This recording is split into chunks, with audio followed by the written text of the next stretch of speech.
বাইনাল আযানি ওয়াল ইকামা। আল্লাহর হাবিব সাল্লাল্লাহু আলাইহি ওয়াসাল্লাম বললেন, আদ-দুআউ লা ইউরাদ্দু বাইনাল আযানি ওয়াল ইকামা। আযান এবং ইকামতের মাঝখানে দোয়া করলে ওই দোয়া আল্লাহ কখনো ফিরিয়ে দেয় না।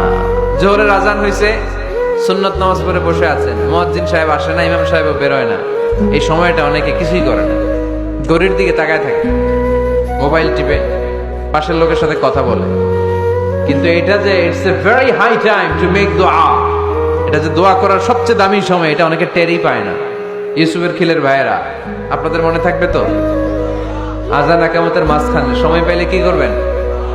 লিস্ট করবেন কি কি লাগবে। আল্লাহ আমার টাকা লাগবে, আল্লাহ আমার পয়সা লাগবে, আল্লাহ আমার স্বাস্থ্য খারাপ সুস্থতা লাগবে, আল্লাহ আমার ছেলে নাই ছেলে লাগবে, আল্লাহ আমার মেয়ে নাই মেয়ে লাগবে, আল্লাহ আগামী ইলেকশনে আমি দাঁড়াইতে চাই, আমার তুমি চেয়ারম্যান বানাই দিও। এইগুলো লিখবেন, পারবেন? কথা কয় না, পারবেন? পারবেন?